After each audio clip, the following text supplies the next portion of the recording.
Hello friends, आप सभी लोग का स्वागत है आपके एम्बिशन करियर एकेडमी में। आज हम आपके लिए लेकर आए हैं विश्व की प्रमुख संस्थाएं एवं अंतर्राष्ट्रीय संगठन के बारे में, जो कि ये काफ़ी महत्वपूर्ण टॉपिक है, जो कि हर एग्जाम में इससे एक से दो क्वेश्चन पूछे ही पूछे जाते हैं। उससे रिलेटेड जो है कि इससे एक क्वेश्चन बन ही जाते हैं, हर एग्जाम की बात कर रहा हूँ मैं। तो उसी से रिलेटेड आज हम क्वेश्चन को डिस्कस करेंगे। तो चलिए, पहला हमारा दिया हुआ है, देखिए यहाँ पर दिया हुआ है यूएनए यानी कि संयुक्त राष्ट्र। देखिए यहाँ पर दिया हुआ है यूएनए यानी कि संयुक्त राष्ट्र यानी कि यूनाइटेड नेशनल, इसका नाम है फुल फॉर्म। अगर पूछता है कि संयुक्त राष्ट्र या यूनाइटेड नेशनल का फुल मुख्यालय कहाँ पर है, तो इसका मुख्यालय न्यूयॉर्क के संयुक्त राज्य अमेरिका में स्थित है। अगर वहीं पूछता है कि इसके मुख्य महासचिव कौन है, तो संयुक्त राष्ट्र के महासचिव या प्रमुख यहाँ के एंटोनियो गुटेरस महासचिव हैं। ठीक है, ध्यान दीजिएगा। वहीं यहाँ पर पूछता है कि यूएनओ या संयुक्त राष्ट्र का स्थापना कब हुआ था, तो स्थापना यहाँ इसका जो है कि यूएनओ यानी कि संयुक्त राष्ट्र का स्थापना 24 अक्टूबर 1945 को इसका स्थापना किया गया था। अब हम बात कर लेते हैं कि इसका मुख्य कार्य क्या है। तो इसका मुख्य कार्य है विश्व शांति एवं सुरक्षा बनाए रखना, उसके बाद मानवाधिकारों की रक्षा करना, उसके बाद कार्य है इसका अंतर्राष्ट्रीय कानून को बढ़ावा देना, उसके बाद जलवायु परिवर्तन पर कार्य करना, इसका जो है कि कार्य है। ठीक है, चलिए आगे हम बात करेंगे WHO। तो WHO यानी कि विश्व स्वास्थ्य संगठन, इसका अर्थ होता है। अब हम बात करेंगे कि यहाँ पर ये भी क्वेश्चन पूछ सकता है कि WHO का जो है कि फुल फॉर्म क्या होता है। तो WHO का फुल फॉर्म जो है कि वर्ल्ड हेल्थ ऑर्गेनाइजेशन होता है। ठीक है, अब हम बात करेंगे कि WHO का मुख्यालय कहाँ पर है, यानी कि विश्व स्वास्थ्य संगठन का मुख्यालय कहाँ पर है। तो इसका मुख्यालय जिनेवा स्विट्जरलैंड में स्थित है। ठीक है, ध्यान दीजिएगा। आगे हम बात करेंगे कि WHO या विश्व स्वास्थ्य संगठन के प्रमुख या महासचिव कौन होते हैं। तो इसके प्रमुख या महासचिव जो है कि टेड्रोस अधानोम और घेब्रेयेसस महानिदेशक है। ठीक है, ध्यान दीजिएगा। चलिए आगे यहाँ पर ये भी क्वेश्चन पूछता है कि WHO या विश्व स्वास्थ्य संगठन का स्थापना कब हुआ था। तो इसका स्थापना जो है कि 7 अप्रैल 1948 को हुआ था। ठीक है, अब हम बात कर लेते हैं कि WHO का मुख्य कार्य क्या होता है। ठीक है, ये भी क्वेश्चन पूछ सकता है। तो यहाँ पर हम बताएंगे कि वैश्विक स्वास्थ्य नीतियां बनाना होता है, उसके बाद महामारी से बचाव एवं नियंत्रण करना होता है, उसके बाद टीकाकरण अभियान चलाना होता है, उसके बाद मुख्य कार्य इसका होता है स्वास्थ्य सेवाओं को मजबूत करना। ठीक है, ध्यान दीजिएगा। चलिए अब हम आगे बात करेंगे यूनेस्को के बारे में। ठीक है, देखिए यहाँ पर दिया हुआ है यूनेस्को के बारे में हम बात करेंगे। तो यूनेस्को का फुल फॉर्म क्या होता है। तो यूनेस्को का फुल फॉर्म होता है united national educational scientific culture होता है। ठीक है, अब हम बात करेंगे कि यूनेस्को का मुख्यालय कहाँ पर है। तो यूनेस्को का मुख्यालय जो है कि पेरिस, फ्रांस में है। ठीक है, ध्यान दीजिएगा। अब हम बात करेंगे कि यूनेस्को के महासचिव या प्रमुख कौन होते हैं। तो महासचिव या प्रमुख जो है कि आई डेले ओजेले हैं, महानिदेशक। अब हम बात करेंगे कि यूनेस्को के स्थापना वर्ष कब हुआ था, यानी कि यूनेस्को का स्थापना कब हुआ था। तो यूनेस्को का स्थापना 4 नवंबर 1946 को हुआ था। ठीक है, काफी इंपॉर्टेंट क्वेश्चन है, आप इसे ध्यान दीजिएगा। आगे बात कर लेते हैं हम यहाँ पर।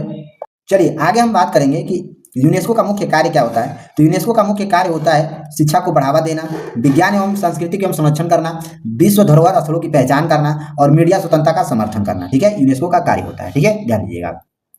चलिए आगे हम बात करेंगे, अब हम देखने वाले हैं नाटो के बारे में, यानी कि उत्तरी अंटार्कटिक संधि संगठन के बारे में, यानी कि फुल फॉर्म में बोले तो नॉर्थ अंटार्कटिक टेरिटरी ऑर्गेनाइजेशन के बारे में। ठीक है, अब हम बात करेंगे कि नाटो का यानी कि उत्तरी अंटार्कटिक संधि संगठन का मुख्यालय कहाँ पर है। इसका मुख्यालय ब्रुसेल्स, बेल्जियम में है। ठीक है, ध्यान दीजिएगा।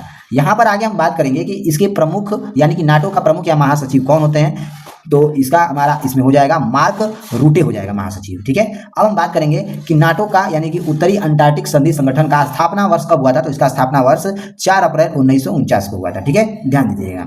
आगे हम बात करेंगे कि नाटो कार्य क्या करता है, ये भी जानना जरूरी है। तो सदस्य देशों की सुरक्षा करता है। ठीक है, सामूहिक रक्षा नीति लागू करता है और शांति अभियानों में भाग लेना और आतंकवाद से लड़ने का कार्य करता है नाटो। ठीक है, ध्यान दीजिएगा।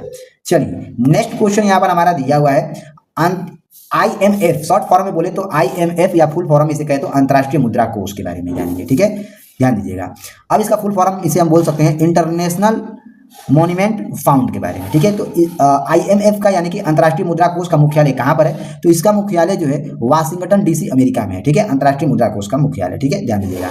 आगे बात करेंगे कि अंतर्राष्ट्रीय मुद्रा कोष का प्रमुख कौन होता है। तो प्रमुख जो है कि यहाँ पर क्रिस्टालिना जॉर्जिवा है। ठीक है, ये प्रबंध निदेशक हैं। ठीक है, ध्यान दीजिएगा। आगे हम बात करेंगे अंतर्राष्ट्रीय मुद्रा कोष का स्थापना वर्ष कब हुआ था। तो स्थापना यहाँ इसका जो है कि 27 दिसंबर 1945 को हुआ था। ठीक है, अंतर्राष्ट्रीय मुद्रा कोष का स्थापना जो है कि 27 दिसंबर 1945 को हुआ था। ठीक है, अब हम बात करेंगे कि अंतर्राष्ट्रीय मुद्रा कोष कार्य क्या करता है। कार्य की बात करेंगे तो कार्य इसका है वैश्विक आर्थिक स्थिति को जो है कि सुरक्षित करना, देशों को आर्थिक सहायता प्रदान करना। उसके बाद इसका कार्य है मुद्रा विनिमय दरों पर स्थिर रखना, उसके बाद वित्तीय नीतियों पर सलाह देना इसका कार्य है। ठीक है, ध्यान दीजिएगा। चलिए आगे हम बात करेंगे विश्व व्यापार संगठन के बारे में। ठीक है। यानी कि शॉर्ट में हम बोले तो इसका शॉर्ट में नाम हो जाएगा, क्या हो जाएगा शॉर्ट में नाम?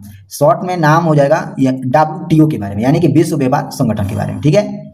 तो विश्व व्यापार संगठन का मुख्यालय कहाँ है? तो विश्व व्यापार संगठन का मुख्यालय जो है कि जिनेवा स्विट्जरलैंड में है, ठीक है। अब इसके प्रमुख की बात करें तो प्रमुख जो है कि नागोजी ओकोंजा इवोला है, ठीक है। और यही बात करेंगे हम स्थापना वर्ष, यानी कि विश्व व्यापार संगठन यानी WTO का स्थापना कब हुआ था? तो 1 जनवरी 1995 में हुआ था, ठीक है, ध्यान दीजिएगा, 1995 में, यानी कि 1995 में। आगे हम बात करेंगे इसके मुख्य कार्य क्या है। तो इसका मुख्य कार्य जो है कि आंतरिक व्यापार नियम बनाना, व्यापार विवादों का समाधान करना, मुक्त व्यापार को बढ़ावा देना, और इसका कार्य है आयात निर्यात को जो है कि बाधाएं को कम करना है, ठीक है। आयात निर्यात में जो बाधाएं आते हैं उसको कम करना है, ठीक है, ध्यान दीजिएगा। चलिए नेक्स्ट क्वेश्चन की तरफ हम बात बढ़ेंगे। नेक्स्ट क्वेश्चन हमारा यहाँ पर दिया हुआ है, चलिए नेक्स्ट यहाँ पर दिया हुआ है यूनिसेफ के बारे में जानेंगे। यूनिसेफ दिया हुआ है यहाँ पर, देखिए यूनिसेफ। तो अब हम बात कर लेंगे कि यूनिसेफ को शॉर्ट में क्या बोलते हैं। तो यूनिसेफ को शॉर्ट में यूनिसेफ ही बोलते हैं। अब इसका फुल फॉर्म की अगर हम बात करें तो इसका फुल फॉर्म होता है united national international children's emergency fund होता है, यानी कि हिंदी में हम बताएं तो संयुक्त राष्ट्र बाल कोष बोलते हैं इसे, ठीक है। अब हम बात करेंगे कि यूनिसेफ का मुख्यालय कहाँ पर है। तो यूनिसेफ का मुख्यालय न्यूयॉर्क संयुक्त राज्य अमेरिका में स्थित है, ठीक है। अब इसके प्रमुख महासचिव के बारे में बात करेंगे तो कैथरीन रसेल्स हैं, ठीक है, जो यहाँ का कार्यकारी निदेशक है, ठीक है। और यूनिसेफ का स्थापना कब हुआ था? तो स्थापना जो है कि 11 दिसंबर 1946 में हुआ था, ठीक है, ध्यान दीजिएगा। चलिए अब हम बात करेंगे यूनिसेफ का मुख्य कार्य क्या है। तो यहाँ का इसका कार्य जो है कि बच्चों के अधिकारों को रक्षा करना है, बाल कुपोषण दूर करना है, प्राथमिक शिक्षा जो है कि सुनिश्चित करना है, और बाल श्रम रोकना है, ठीक है, ध्यान दीजिएगा। यूनिसेफ का ये कार्य होता है। आगे हम बात कर लेंगे अब हम सार्क के बारे में, ठीक है, यानी कि दक्षिणी एशियाई क्षेत्र सहयोग संघ के बारे में। देखिए यहाँ पर दिया हुआ है दक्षिणी एशियाई क्षेत्र सहयोग संघ के बारे में, ठीक है। तो इसका मुख्यालय कहाँ पर है? तो इसका मुख्यालय जो है कि काठमांडू नेपाल में है। वहीं हम बात करेंगे कि दक्षिणी एशियाई क्षेत्र सहयोग संघ का जो है कि महासचिव कौन है? तो गुलाम सरवर है महासचिव, ठीक है। इसकी स्थापना वर्ष की बात करें तो स्थापना वर्ष 8 दिसंबर 1985 में हुआ था, ठीक है। अगर इसकी मुख्य कार्य की बात करें तो दक्षिणी एशियाई में सहयोग बढ़ाना है, क्षेत्रीय व्यापार को प्रोत्साहन करना है, आतंकवाद के खिलाफ सहयोग करना है, उसके बाद गरीबी उन्मूलन के प्रयास करना है, ठीक है। तो ये रहे हमारे जितने भी यहाँ पर इंपॉर्टेंट क्वेश्चन थे, ये थे विश्व की प्रमुख संस्थाएं एवं अंतर्राष्ट्रीय संगठन के बारे में। तो अगर आपको ये सेशन अच्छा लगा हो तो प्लीज इस चैनल को ज़्यादा से ज़्यादा लाइक से सब्सक्राइब करिए। मिलते हैं हम कोई अन्य टॉपिक के साथ, तब तक के लिए जय हिंद जय भारत।